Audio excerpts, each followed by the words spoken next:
السلام عليكم ورحمة الله وبركاته. ازيكم عاملين ايه؟ كل سنة وانتم طيبين. مكملين مع بعض في سلسلة تفريزات رمضان. زي ما انتم شايفين انا بعمل هنا بعصج لحم مفرومة. زي ما احنا عارفين طبعا اللحم المفرومة بتدخل في اغلب الاكلات اللي بنعملها، فمهم جدا ضروري ان احنا نعصجها ونجهزها تبقى جاهزة عندنا في نستخدمها على طول، نطلعها نستخدمها على طول في رمضان. طبعا هتسهل علينا كتير وتوفر علينا وقت ومجهود. ان شاء الله هنعصج مع بعض اللحمه المفرومه بطريقه سهله جدا وكمان طريقه موفره. ان شاء الله تعجبكم. بس قبل ما نبدا الفيديو ما تنسوش اللايك والشير والاشتراك في القناه علشان توصلكم كل وصفاتنا. هنبدا مع بعض الفيديو.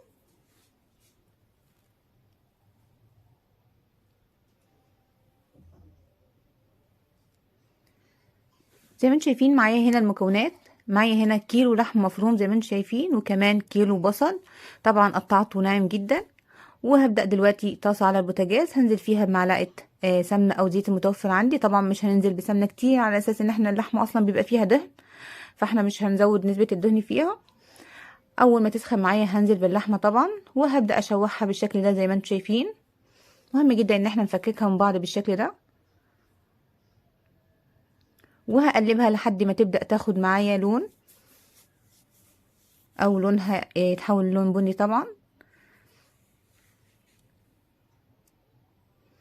مهم جدا ان احنا نقلبها.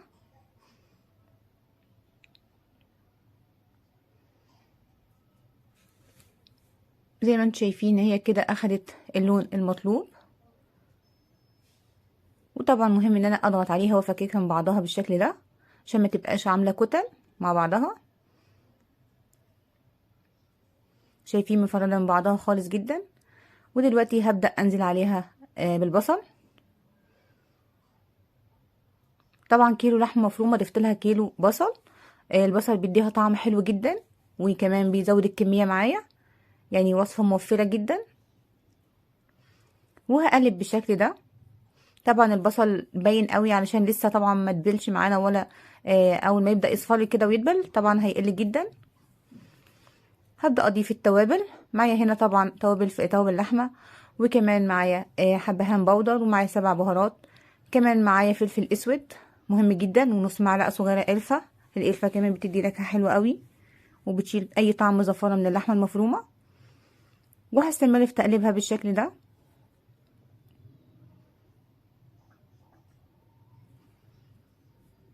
مهم جدا ان انا ايدي تفضل فيها طول الوقت بالشكل ده واقلبها.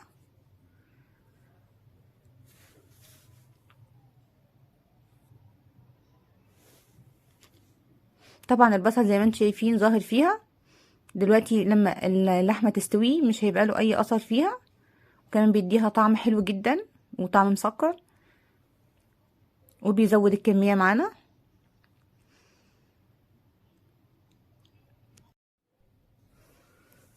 وهرجع اقلب تاني اللحمه. انا سبتها شويه لحد ما البصل ينزل الميه بتاعته ويبدا يدبل معانا. زي ما انتم شايفين كل ما بنقلبه كل ما بياخد وقت على النار بيختفي تماما من اللحمه بتبقى ظاهره اكتر منه. ودلوقتي هبدا اقطع قرنين فلفل اخضر، فلفل رومي زي ما انتم شايفين قطعتهم قطع صغيره. وكمان هقطع 2 طماطمايه. هقلبه كويس قوي.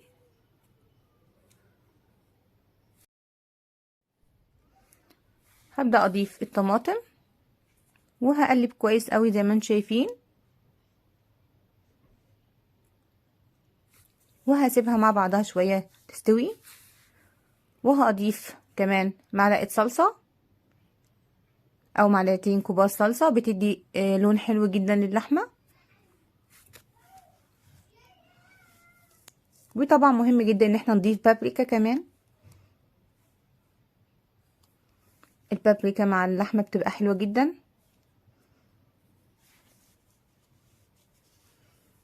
وهسيبها تستوي شويه لحد ما الفلفل والطماطم كمان يستووا كويس، واللحمه تخلص كل الميه بتاعتها، ما يبقاش فيها اي ميه.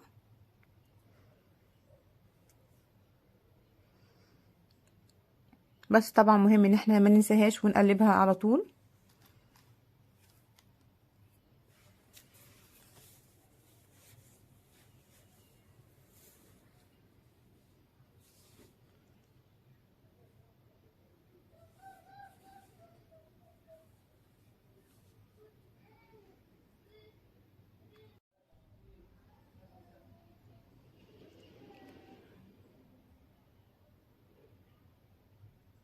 زي ما انتم شايفين قربت تستوي معانا. هبدأ اقلبها تاني.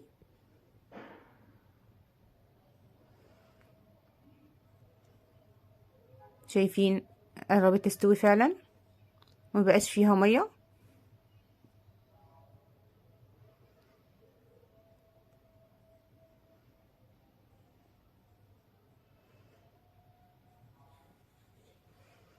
هسيبها تاني تستوي معانا لحد ما توصل لمرحلة السوى المطلوبة، ميبقاش فيها اي مية. وكمان البصل والفلفل والطماطم كل الخضار اللي موجود معاها يكون جاب ميته خلاص، ومبقاش فيه مية في اللحمة.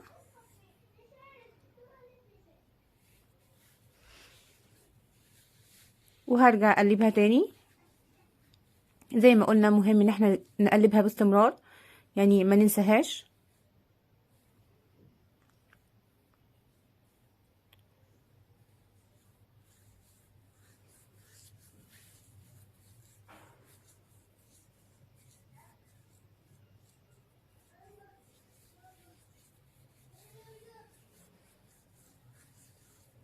طبعا زي ما احنا عارفين اللحمة المفرومة بتدخل في كل حاجة.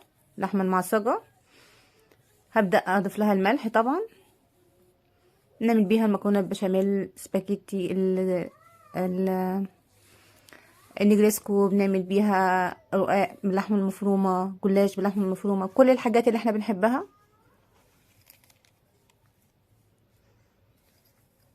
انا كمان هقلبها تاني. طبعا الملح انا بضيفه دايما في الاخر لما بتكون وصلت خلاص لمرحلة السوى. هي كده زي ما انتم شايفين مبقاش فيها اي مية، ووصلت كده لمرحلة السوى. شايفين مفيش اي مية.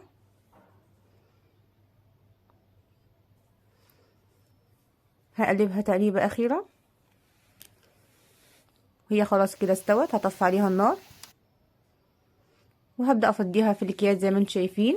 طبعا لما تبرد كويس قوي هافضيها في اكياس تلاجة او في اطباق فل حسب رغبتنا، ونفرزها بالشكل ده. وبتبقى وصفة موفرة جدا. واول ما بنحتاج نعمل اي حاجة، بنحتاج لحمة متعصجة، بنطلعها على طول ونستخدمها. وحقيقي بتبقى طعمها حلو جدا وريحتها حلوة جدا. ودي كانت وصفتنا النهاردة. جربوها ويا رب تعجبكم، ومستنية تعليقاتكم. وما تنسوش اللايك والشير والاشتراك في القناة عشان توصلكم كل وصفاتنا. ونشوفكم الفيديو الجاي، وكل سنة وانتم طيبين.